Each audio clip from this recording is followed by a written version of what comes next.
The party that has been notably quiet in all of this is in fact Dylan Mulvaney. Dylan offered no comment in the wake of the kerfuffle, so to speak, and maintained that silence for weeks. Until now. Dylan has finally spoken out on TikTok, of course, about Bud Light, the beer can, and the whole reaction, and to be honest, I kind of agree with a lot of what Dylan had to say.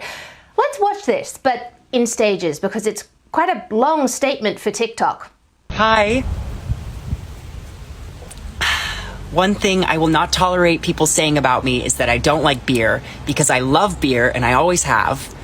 I built my platform on being honest with you, and what I'm about to tell you might sound like old news, but you know that feeling when you have something uncomfy like sitting on your chest? Well, that's how I feel right now, so this feels like the right thing to do.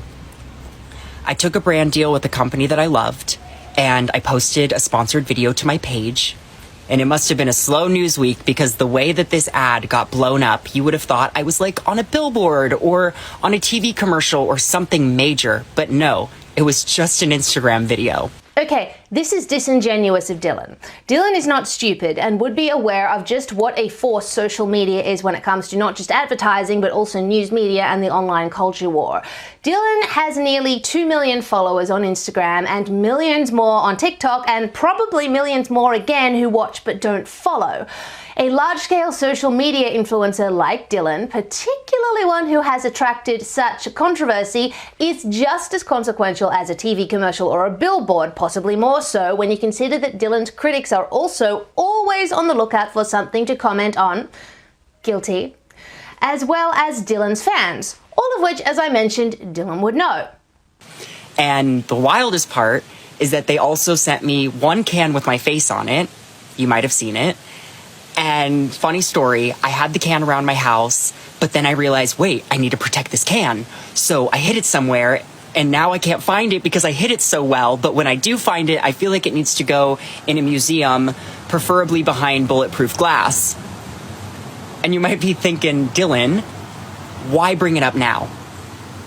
I'm bringing it up because what transpired from that video was more bullying and transphobia than I could have ever imagined. And I should have made this video months ago, but I didn't. And I was scared, and I was scared of more backlash, and I felt personally guilty for what transpired. So I patiently waited for things to get better. But surprise, they haven't really. And I was waiting for the brand to reach out to me, but they never did. Okay, a couple of things on this. First, that reference to bulletproof glass, Dylan is referring to this reaction from musician Kid Rock when Dylan first uploaded the Bud Light ad. Grandpa's feeling a little frisky today.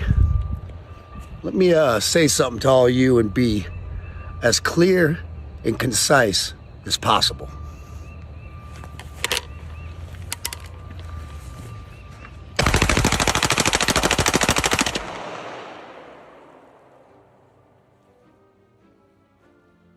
Bud Light and Anheuser-Busch. Have a terrific day. Even I thought that was a little much. Second, probably Dylan's instinct not to say anything at the time was the correct one. I remember how heated the climate was back in April when all of this blew up. Any messaging from Dylan would likely have inflamed things even further. Third, regardless of what your opinion of Dylan is, the fact Bud Light did not reach out at any point, I think, is completely outrageous. I mean, I know Dylan is not technically an employee of theirs, so they don't necessarily have that same duty of care. But still, from a human and also a public relations perspective, like surely a quick email or a phone call to say, hey Dylan, are you okay, would have been appropriate. Just total incompetence from Bud Light on all fronts, seriously.